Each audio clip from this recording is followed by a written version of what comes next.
Hi friends, welcome to my channel. Rohini గురించి మనోజ్కి ఎదురుపడ్డ మరో గుండె పగిలే నిజం. మరి మనోజ్ ఏ నిజాన్ని తెలుసుకున్నాడు, అసలు ఏం జరిగింది, రాబోయే కథలో ఏం జరగబోతుంది అన్నది ఇప్పుడైతే తెలుసుకుందాం.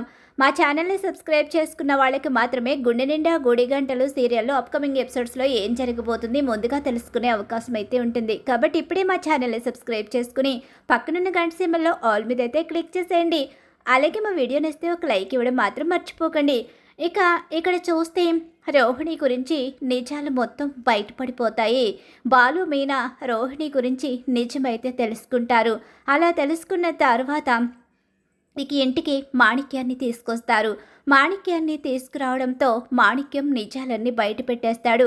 ఇదంతా నాతో రోహిణియే చేయించింది, నాకు ఎలాంటి సంబంధం లేదు, ఒక ఆడపిల్ల జీవితం నాశనం కాకూడదని నేను తనకి సపోర్ట్గా నిలబడ్డాను అంతే తప్ప ఇందులో నాకు ఎలాంటి స్వార్థం లేదు, నేను తన దగ్గర ఎప్పుడూ డబ్బు కూడా తీసుకోలేదు అని చెప్పేసి మాణిక్యం అయితే అక్కడి నుంచి వెళ్ళిపోతాడు. అయితే ఏంటి ఇప్పుడు, నేను అబద్ధం చెప్పలేదు, నేను నేను అని చెప్పేసి గట్టిగా అరుస్తూ ఉంటుంది.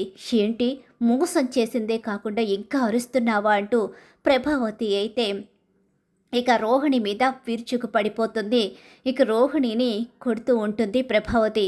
అలా కొట్టేసరికి ఏంటి మీరు ఇంకా కొట్టి చంపేస్తారా అని చెప్పేసి అంటూ ఉండగాని, ఏంటి ఎదిరిస్తున్నావేంటి అత్తయ్య, అలా కదా అత్తయ్య, వదిలేయండి తన్ని అని చెప్పేసి ఇక అక్కడే ఉన్న సత్యం అలాగే మీనా వీళ్ళందరూ కూడా రోహిణిని కొట్టకుండా ఆపుతారు. నువ్వు నా కంటికి కనిపించుకు, వెళ్ళిపో ఇంట్లోంచి, ఒక్క క్షణం కూడా కనిపించడానికి లేదు. మనోజ్ వెళ్ళిపోమంటావా అని చెప్పి అంటూ ఉండగానే మనోజ్ తలదించుకుని నిలబడతాడు. రోహిణి మోసం చేసిన విషయం తెలుసుకున్న మనోజ్కి అక్కడికక్కడే కుప్పకూలిపోతాడు. అసలు ఇక ఏం మాట్లాడాలో కూడా అర్థం కాదు మనోజ్కి. అలా అక్కడి నుంచి ఇక రోహిణి అయితే వెళ్ళిపోతుంది ఏడుస్తూ. అలా వెళ్ళిపోయిన తర్వాత ప్రభావతి కుప్పకూలిపోతుంది.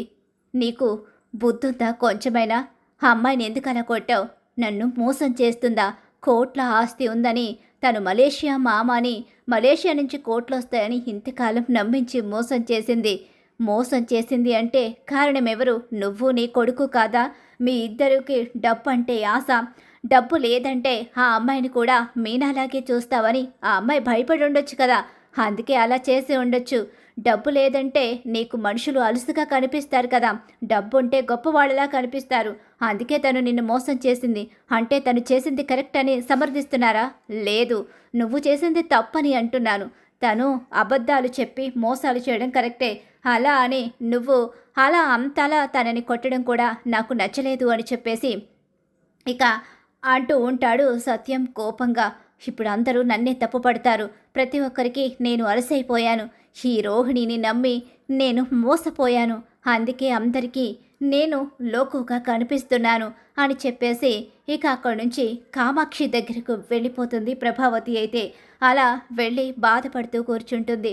ఏంటి వదిన, ఇంత మోసం చేసిందా రోహిణి అలా చేస్తుందని అస్సలు ఊహించలేదు, రోహిణిని ఎంతగానో నమ్మాం కదా, మొదట తనకి బ్యూటీ పార్లర్ పెట్టించేటప్పుడే మనకి డౌట్ రావాల్సింది, కానీ అప్పుడు మనం ఇంతగా ఆలోచించలేకపోయాము, తనని నమ్మి కోట్ల ఆస్తి వస్తుందని చెప్పేసి మనోజ్కి తననిచ్చి పెళ్లి చేసి చాలా పెద్ద తప్పు చేశాను, ఈరోజు ఇంట్లో అందరి ముందు తలదించుకునే పరిస్థితి తెచ్చుకున్నాను అని చెప్పేసి ప్రభావతి అంటూ ఉంటుంది. మనోజు చాలా బాధపడతాడు.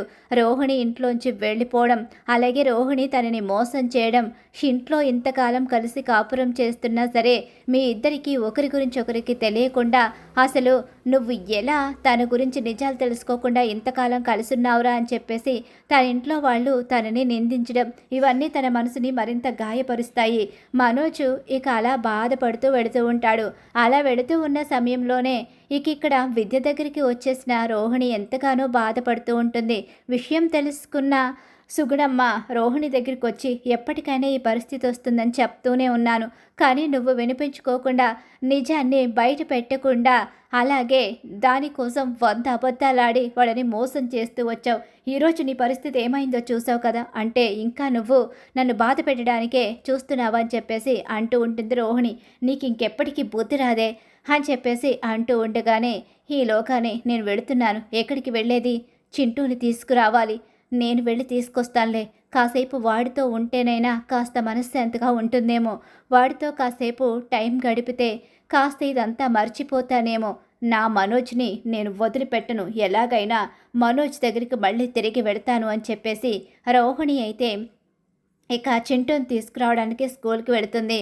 అలా చింటూని తీసుకుని స్కూల్ నుంచి బయలుదేరి వస్తూ ఉంటుంది. అలా రావడం మనోజ్ చూసేస్తాడు. ఇక రోహిణి ఒక చోట ఆగి ఇంకా చింటూకి ఐస్ క్రీమ్స్ అవి ఇప్పిస్తూ ఉండగా, అమ్మ ఈరోజు నువ్వు ఇలా నన్ను స్కూల్కి తీసుకువెళ్ళడం నాకు చాలా సంతోషంగా ఉంది. మా ఫ్రెండ్స్ అమ్మలందరూ వస్తూ ఉంటారు, నువ్వెందుకు రావని బాధపడేవాడిని. ఈరోజు నాకు ఆ కోరిక కూడా తీరిపోయింది. నువ్వు నా కోసం వచ్చి ఎంత మంచి పని చేసావో తెలుసా, నాకు ఎంత సంతోషంగా ఉందో. ఇలా అమ్మతో గడపడం నాకు చాలా ఇష్టం. కానీ ఎప్పుడమ్మా నన్ను నీ దగ్గరికి తీసుకువెళ్తావు అని చెప్పి చింటూ అడుగుతూ ఉంటాడు. ఇదంతా కూడా మనోజు చూసేస్తాడు. మనోజు తను చింటూ కదా అంటే చింటూకి రోహిణి అమ్మ అని చెప్పి అంటూ ఉండగానే ఈలోగానే ఇక రోహిణి అయితే ఎప్పుడు నీతో ఇలానే ఉండాలని నాకు ఉంటుందిరా, నిన్ను ఆ ఇంటికి తీసుకువెళ్ళాలని నేను కూడా చాలాసార్లు అనుకున్నాను. కానీ ఏం చేస్తాను, తీసుకువెళ్ళలేని పరిస్థితి నాది. ఖచ్చితంగా ఏదో ఒకరోజు నువ్వు నేను అలాగే మనోజ్ కలిసి సంతోషంగా ఉందాం. మనోజ్ని ఎలాగైనా సరే ఆ ఇంట్లోంచి బయటికి తీసుకొచ్చేస్తాను అని చెప్పేసి రోహిణి అనుకుంటూ ఉంటుంది. అలా మాట్లాడుతూ ఉంటుంది కొడుకుతోటి. అలా మాట్లాడేసరికి ఇక రోహిణి గురించి మరో గుండె పగిలే నిజం తెలిసిపోతుంది. పెళ్ళయి కొడుకుండి కూడా నన్ను మోసం చేసిందా, ఇంతగా మోసపోయానా రోహిణి చేతిలో నేనని చెప్పేసి షాక్ అయిపోతాడు ఇక మనోజ్ అయితే. అలా మనోజు ఇక చాలా పెద్ద రహస్యం అయితే తెలుసుకుంటాడు రోహిణి గురించి నిజాలన్నీ బయటపడిపోయేసరికి చాలా పెద్ద షాక్ ఎదురవుతుంది మనోజ్కి, ప్రభావతికి, ఇద్దరికీ కూడా. మరి ఖచ్చితంగా రాబోయే కథలో ఇదైతే జరగబోతుంది. ఇలానే జరగాలని చెప్పి మీరు కోరుకుంటున్నారా? అయితే వీడియోని తప్పకుండా లైక్ చేసేయండి. మీ ఫేవరెట్ సీరియల్ గుండె నిండా గుడి గంటల్లో ఏం జరగబోతుందో ముందుగా తెలుసుకోవాలనుకుంటే మా ఛానల్ని ఇప్పుడే సబ్స్క్రైబ్ చేసుకుని పక్కనే ఉన్న గంట సింబల్లో ఆల్ మీద అయితే క్లిక్ చేసేయండి.